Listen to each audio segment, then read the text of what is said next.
Welcome, traveler. Take a moment to breathe deeply. Let the noise of your day fade into the background.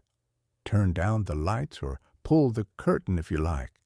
This time is just for you.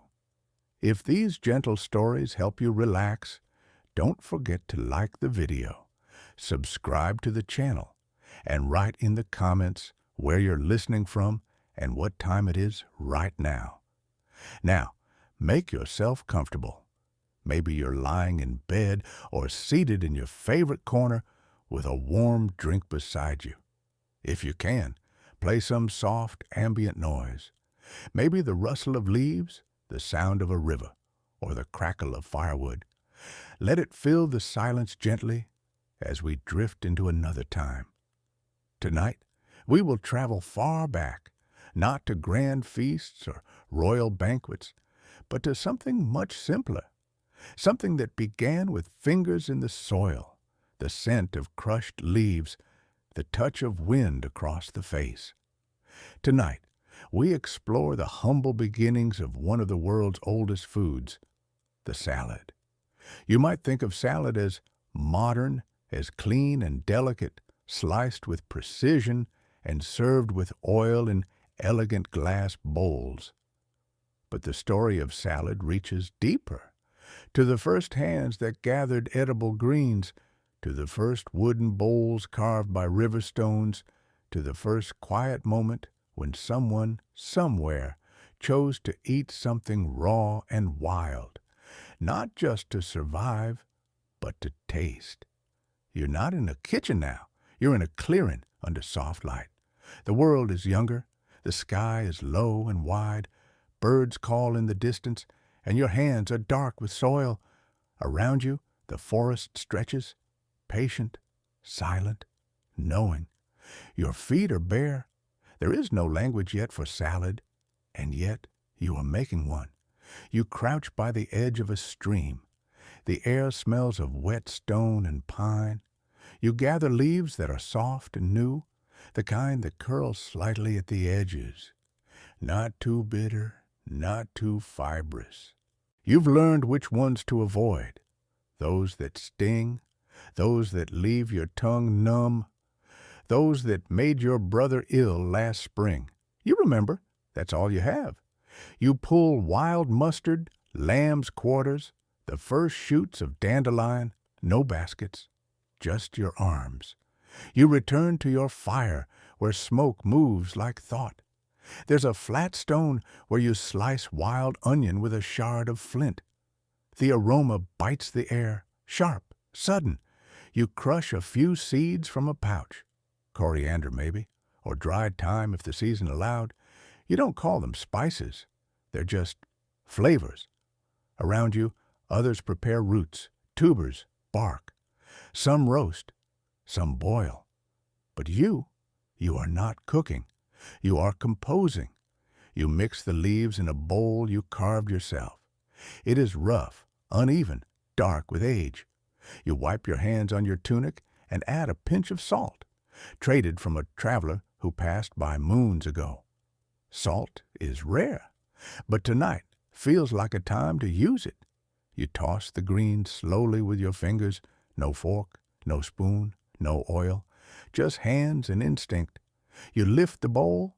The first bite is cool, bitter. It wakes your tongue.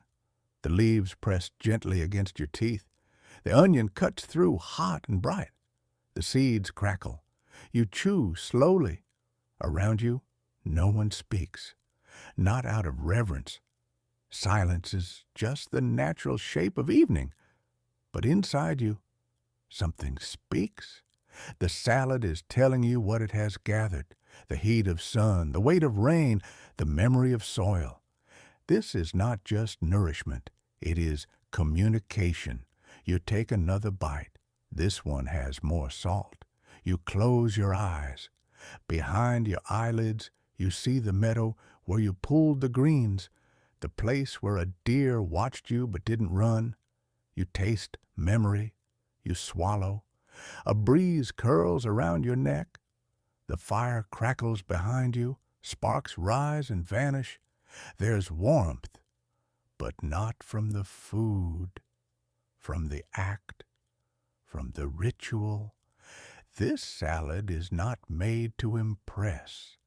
It is made to remember. And though you don't know it, this act, this quiet, raw, simple gathering, will echo across time. Others will do the same, in clay bowls, on brass platters, in porcelain dishes, with vinegar, oil, lemon, herbs. But the root will always be this: a person, a hand, a leaf, a bowl. You eat the last bite. The bowl is nearly clean. You scrape your fingers across the bottom and lick the salt from your skin. You stand and walk to the stream. You rinse the bowl slowly. The cold water bites. The sound is soft, hollow, eternal. You dry the bowl on your thigh and set it beside you. You sit. Your back leans against a log. The stars are rising now, slow, shy. Their light is not enough to see by, but enough to feel. You close your eyes again. You are not full in the belly, but you are full in a different way, a fullness of awareness, of pause, of being part of something older than speech. You think of your mother picking greens, of her mother before her, of all the hands that reached down into dirt, not to pull roots, but to pluck leaves. You smile, that's enough. You lie down by the fire. The grass is warm. The ground hums. The air smells of leaf and ash. You feel your breathing slow.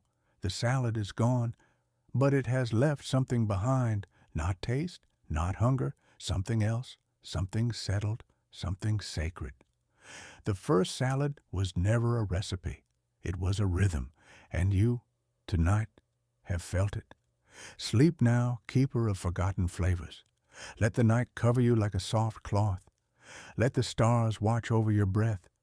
Let this old, old food sing you to rest. You wake before the sun. The sky is deep blue, still heavy with night. You sit up slowly, feeling the weight of sleep cling to your limbs. The coals of last night's fire are quiet now, covered in soft white ash. You stretch your arms toward the dim sky and breathe in. The air is cold, tinged with the scent of moss and damp bark. Your fingers brush against the wooden bowl beside you. Smooth, familiar. It rests in the grass like a small relic, waiting to be used again. Today, you gather not from the edge of the stream, but deeper, inland. You follow a trail that only your feet know, across flattened grass, under bent branches, past smooth stones marked with the memory of water.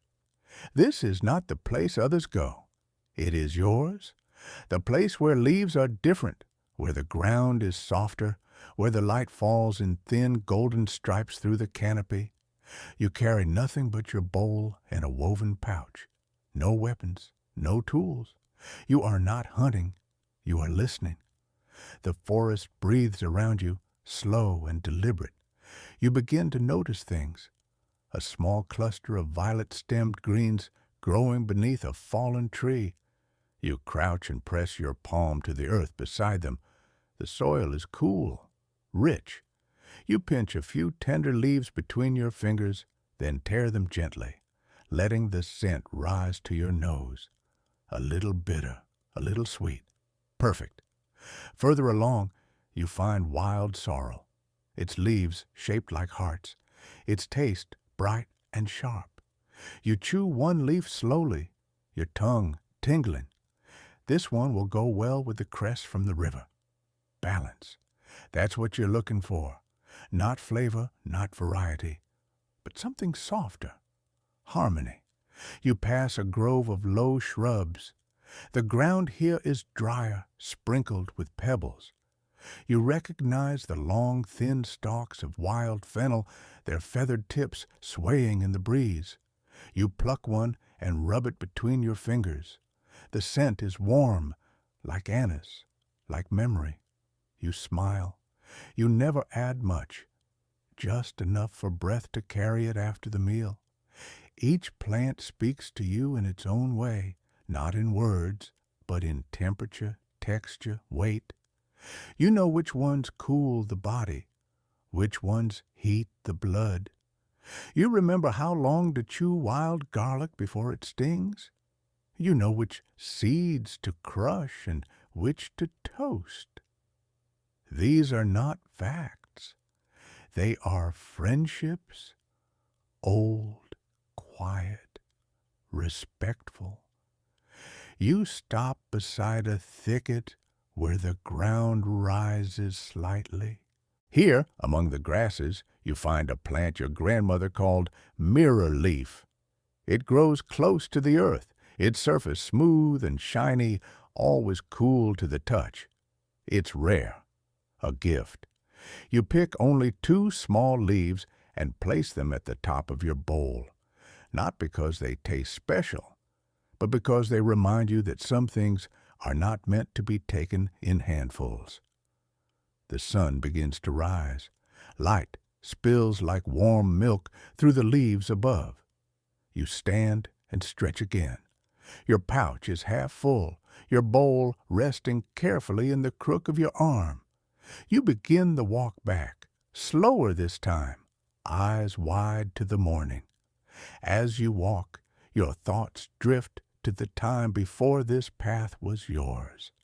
You think of the others who walked these woods, not ancestors you knew, but those whose hands also reached for these same greens, whose bare feet also touched this soil. You feel them not as ghosts, but as echoes, not watching, but walking beside you. When you return to your fire circle, the coals are cool, but the earth still holds their heat. You place the bowl gently on the ground and sit. No rush, no hunger, just presence. You open the pouch and empty the gathered greens into your lap. They fall like notes into a song, different shapes, different colors, all waiting to be arranged. You begin to sort them. The softest leaves first, those that bruise easily and must be handled like breath.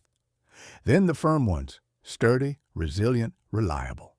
You pinch a bit of salt from a pouch and scatter it with care. No oil, no vinegar, just salt and time. You add the fennel last, not to hide it, to honor it. Its scent rises like a thread through the others, weaving them together. The bowl is almost full now. You lift it to your face and inhale slowly. It smells like the forest, like shade and morning and stone. You take the first bite. This salad is different from the one you made yesterday. Not better, not worse, just different. Today's greens are brighter. The sorrel bites the tongue and wakes the senses. The mirror leaf adds smoothness. The fennel lingers at the edges. You chew slowly. Each mouthful is a moment, a memory, a prayer. There is no one here to praise the dish, no applause, no celebration. But that, too, is a kind of peace. You eat not for approval, but for connection. The bowl holds not just food, but feeling, not just plants, but patience. When you finish, you rinse the bowl again in the stream. The water is colder now, moving faster. You notice how your fingers have changed, stronger, surer, darker, from the juices of leaves. You dry the bowl and set it beside a smooth stone where it will dry in the sun. You lie back on the earth. The sky above is bright now, scattered with slow-moving clouds. The wind moves gently across your face. You close your eyes and feel your body sink into the soil, not disappearing, just resting. You've eaten again, not much, just a handful of leaves, but you feel whole. This is how the early people lived, not always full, but rarely empty, not always busy, but never lost. They found meaning in gathering, not hoarding, in observing, not controlling, And through the quiet ritual of making a salad, they stayed connected to each other, to the land, to themselves. You feel a bird land nearby. You don't open your eyes. You just smile. The forest continues. The bowl is clean. Your breath is steady. And the story of the salad, its growing, its gathering, its grace, continues through you. The day is warmer now, but not loud. You sit in the shade of a tree whose roots knot like old hands beneath the earth. Your back rests against its bark, firm, grooved, forgiving. There is stillness in the air, the kind of stillness that comes not from silence, but from balance. Birds speak to one another in short, thoughtful bursts. Leaves rustle without urgency. Even the insects hum in tones that feel measured, steady.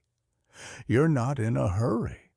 This is a place where nothing rushes. Your wooden bowl rests once again in your lap, not yet filled. Your fingers move slowly along its edge, tracing the tiny notches and grains that time has etched into the surface. Each groove tells a story, one of dropped berries, of too hot stones, of days where food was scarce and days where it was plenty. The bowl knows. You did not come here today with the goal of eating. You came to remember. But sometimes those are the same thing. The sun filters through the branches above like gold dust. You lean forward, gathering a few leaves that grow nearby. You don't even need to rise. These are everyday greens, the kind that thrive in hard soil, the kind that persist even when it's dry. You recognize their tenacity. You pluck them gently, offering a quiet word to the plant, not out loud, not even in your mind, but in your intention. Gratitude, unspoken, is still heard. You mix slowly. Today's greens are plain, unadorned. You do not reach for salt. You add no seeds. You want to taste them as they are. You chew with patience, letting your body tell you what it needs. The taste is simple, a little bitter, a little dusty. But with it comes a calm that is not of flavor, but of rhythm. You are not trying to be full. You are trying to be present.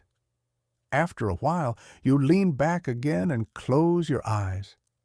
You think of others, not from this age, but from others you've imagined. A woman with strong hands sitting on a flat stone beside a reed-lined river. A young boy walking barefoot over cracked earth, carrying a clay pot with greens tucked under a wet cloth. An old man who eats slowly, as if each bite connects him to something sacred. You don't know their names, but you feel their presence, as if this bowl, this meal, this moment has linked you across centuries. You imagine them sitting as you do, not because they lack tables, but because the earth was always the first table. Not because they had no tools, but because the hand was always the first utensil. Not because they knew nothing of cooking, but because they knew that not everything needed fire to become food. Salads, if they could be called that, were not meals to impress. They were acts of survival, but not desperate survival, not the kind that claws or begs. A quiet survival, a graceful one, the kind that says, I am still here, I have gathered, I have prepared, I have enough. You picture a woman preparing her leaves while her children sleep. The greens are few, torn by hand, rinsed in cold water, carried in hollowed stone. She eats alone, watching the shadows crawl across the walls of her home. She eats not because she is hungry, but because it is a way to stay tethered. The act itself becomes an anchor to the present, to memory, to a sense of care. She is not rushed. She is not distracted. She is patient. You admire her. You think of how long it takes to learn which plants can be eaten raw, how long it must have taken early people to recognize what healed and what harmed, how they must have watched the animals, which leaves the deer chewed, which roots the boars uncovered, how many bitter mouthfuls were spit into the dirt, how many burns on tongues, how many days of sickness just to learn one truth. This leaf is safe. This one is not. It took lifetimes. And the ones who learned did not hoard that knowledge. They passed it forward to sons and daughters, to neighbors, to strangers, not by writing, but by doing, by showing, by preparing a bowl of greens, handing it to another, and saying nothing more than, "Eat." And so it traveled, this knowledge, this care, across time, across valleys and rivers and mountains. And now it sits in your hands, in your own bowl, in this quiet patch of forest, carried not in words, but in gesture. You open your eyes again. The light has shifted. Afternoon leans toward evening. You hear the crack of a branch in the distance, perhaps a fox, perhaps a friend. You don't look. There is no threat here, only the rhythm of life continuing uninterrupted.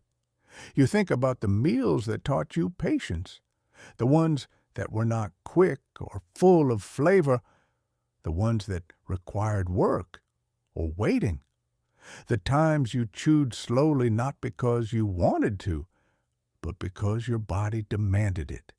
You remember what hunger felt like when you had to wait for something to grow, for rain to come, for a seed to sprout, and how, when the food finally came, it wasn't just food, it was a story, a reunion, a reminder that time can be trusted. This salad, this bowl of leaves, has taught you patience again. Not dramatic, not loud, just steady, quiet waiting. A lesson in how the world gives to those who do not force it, how the earth feeds those who respect its rhythm, how the simplest meal can become a form of meditation. You rise slowly and dust the earth from your legs. The bowl is empty now, but it feels full, not with food, with stillness, with meaning. You walk a little ways from the tree and find a spot where the light lands in a golden pool. You sit again, not to eat, just to be. The wind moves around you, brushing your shoulders like an old friend. You think, perhaps, this is how food was always meant to be shared, not just in bites, but in moments, not just in recipes, but in attention. And you wonder softly if anyone will ever think of your hands the way you think of theirs. Hands that gathered, that gave, that showed others how to be gentle. The thought comforts you. You let it rest on your chest like a blanket. The earth breathes beneath you, and slowly, like a leaf folding toward sleep, you close your eyes. You walk again, not to find food, not to gather, but simply to move, to let your feet speak to the ground, to let your body remember its place in the rhythm of things. The sun is dipping lower now, tracing amber lines across the tops of trees. Shadows stretch and lean. Your steps are slow, silent, deliberate.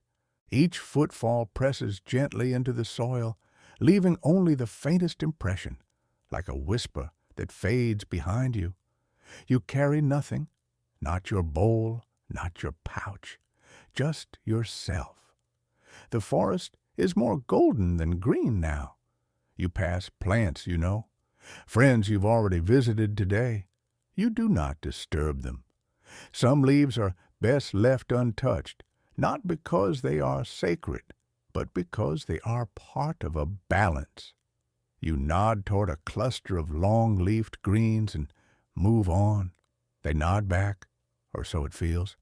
Eventually, you find a hollow. The earth is soft here, padded with moss and fallen needles.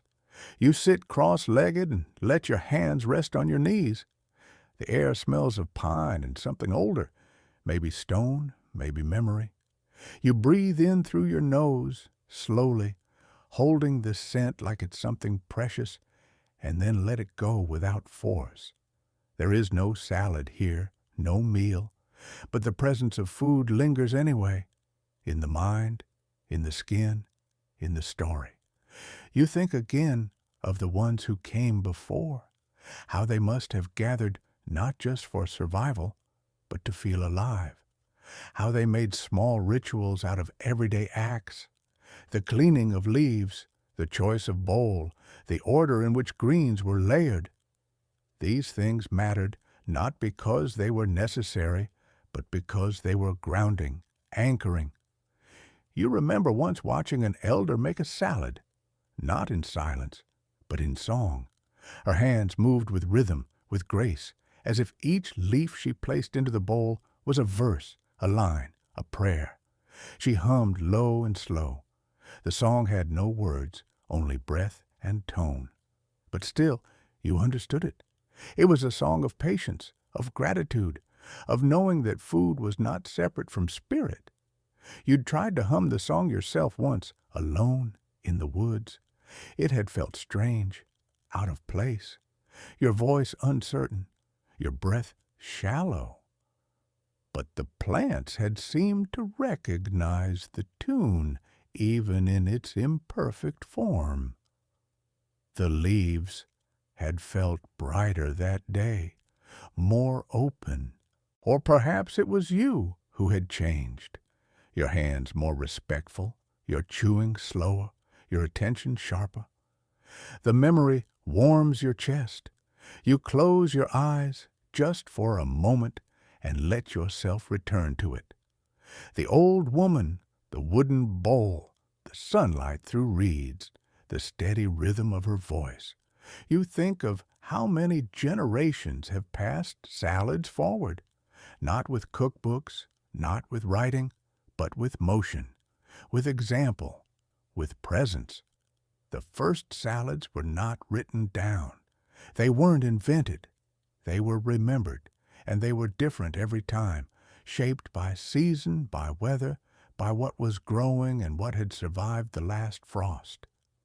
Each bowl was a response to the land, a kind of conversation between body and earth. You think about how many of those conversations have been lost, how many flavors forgotten, how many leaves once loved, now unknown. It makes you quiet, not sad, just still. And then you feel something unexpected, a kind of responsibility, not heavy, not burdensome, but gentle, like a hand on your shoulder. You are part of the remembering now. Every time you gather, every time you eat with care, every time you pause before tearing a leaf, you are continuing something. A breeze moves through the hollow. You feel it press against your cheeks, lifting the ends of your hair. It smells like dried herbs, like stories. You rise slowly, brushing needles from your legs. The forest has begun to shift toward evening. The light grows softer, pinker. You start walking again, not toward camp, but toward the open meadow at the forest's edge, a place where light collects before it disappears. When you arrive, you sit again, this time in the grass. It is tall and dry, swaying in slow waves. Insects buzz low. A bird calls far off, and another answers. You lean back on your hands and look at the sky. There is nothing in it but color. And in that color, memory. You think of your childhood, of the first time you tasted something green that was not cooked, a leaf, perhaps, from your mother's garden. You remember the bitterness, the surprise of it, how you wanted to spit it out but didn't, how you chewed it until your face twisted, and then, slowly, relaxed. You didn't love it, but you remembered it. That was the beginning. Later came wild greens, then rivercress, then the first time you mixed them, unsure of whether they should belong together. You learned by doing, by tasting, by listening to the plant, to your body, to the hunger that wasn't always for food. You think of people you've fed. A friend, once, who had never eaten leaves unless they were buried in sauce.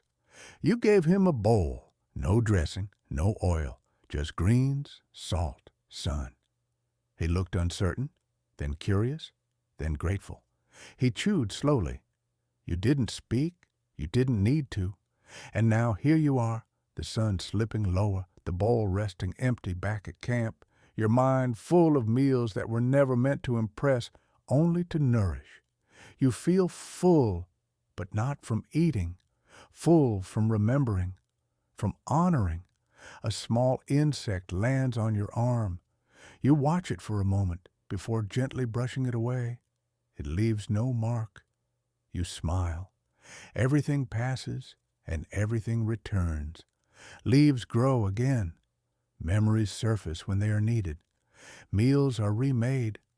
The salad, you realize, is not the food. It's the act, the intention, the softness of hands, the patience of chewing, the gratitude of gathering, the quiet joy of knowing enough.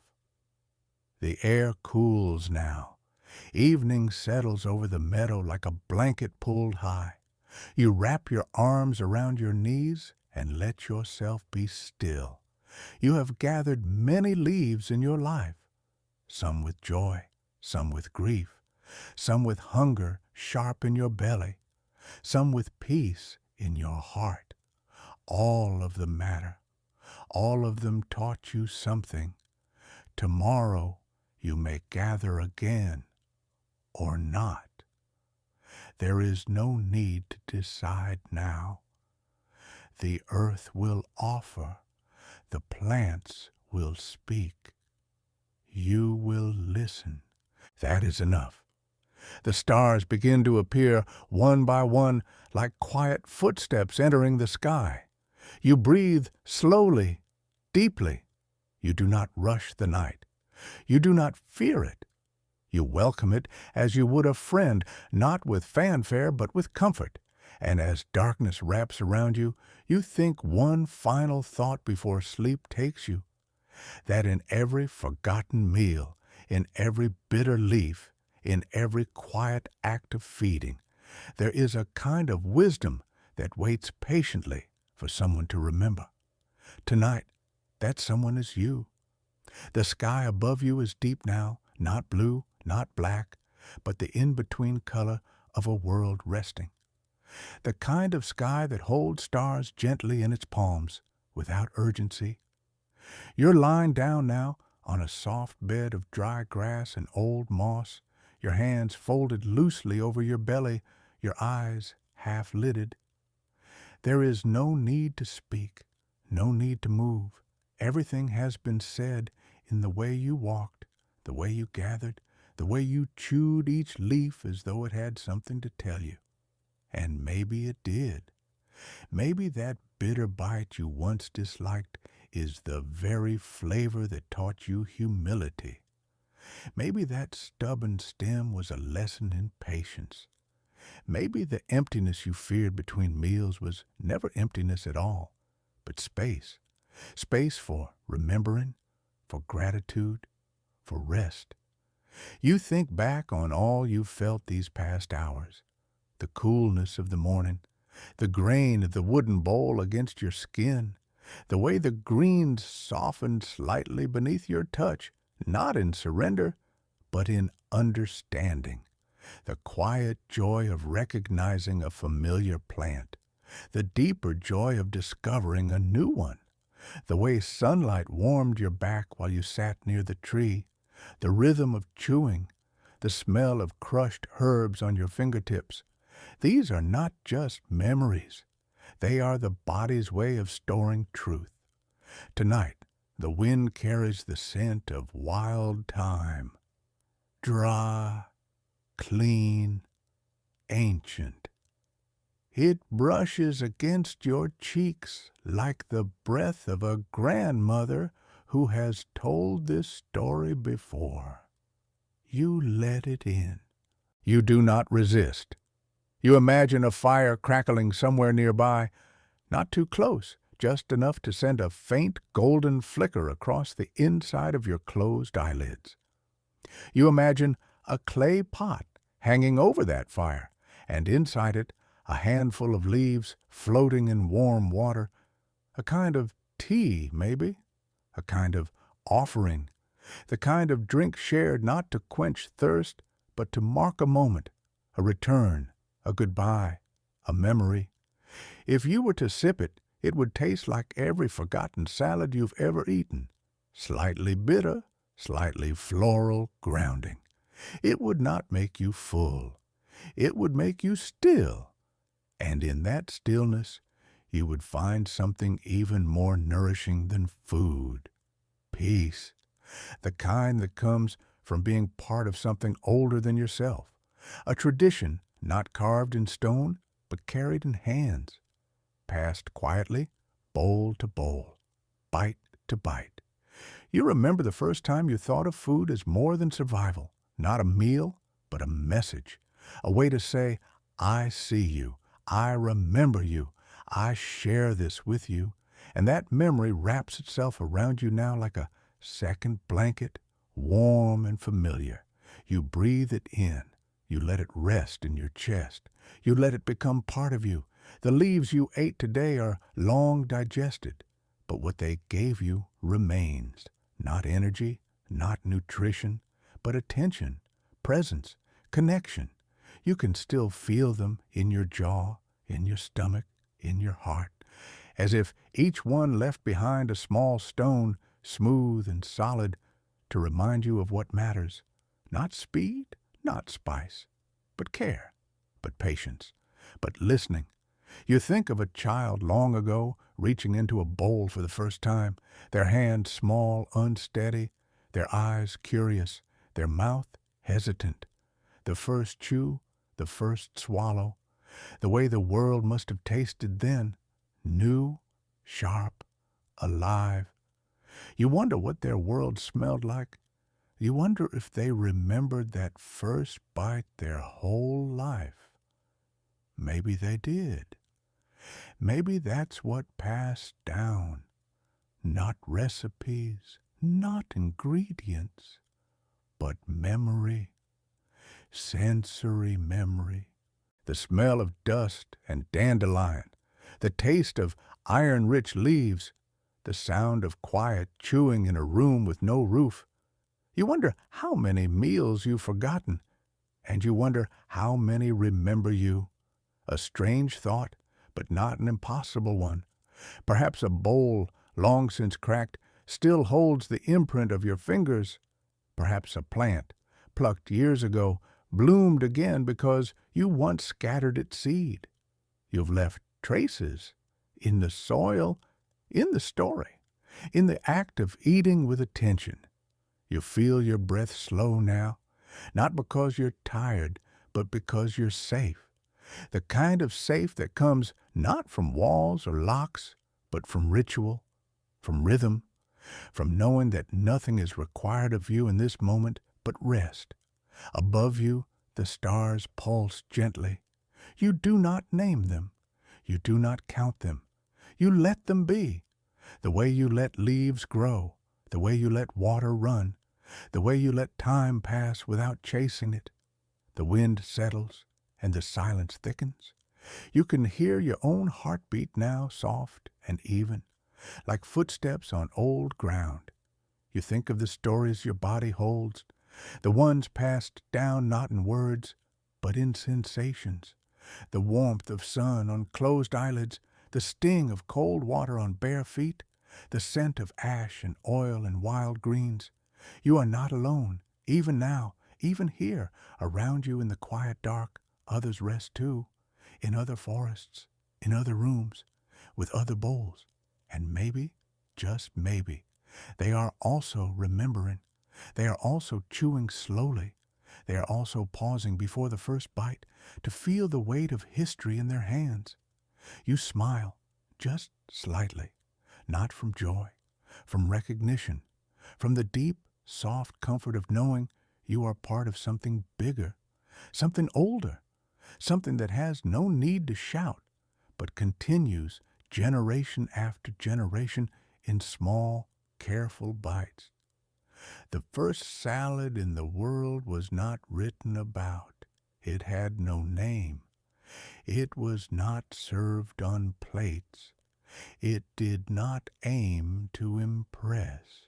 It was gathered, torn, chewed, and swallowed, and yet it remains, not in museums, not in scrolls, but in the quiet act of preparation, in the bowl you hold, in the breath you take before eating, in the silence that follows a finished meal. Now you let your arms fall gently to your sides. Your body is heavy in the way that only peace can make it. The last thought in your mind is not a sentence, but a sensation, the taste of something green, something raw, something honest. And then you hear it, not aloud, but inside you, a whisper, a blessing, a lullaby from a time before lullabies. Rest now, keeper of forgotten knowledge. Let the night carry you gently. Let the leaves you've gathered cradle your dreams. Let the stories you've remembered soften your sleep. You have eaten well. You have listened deeply.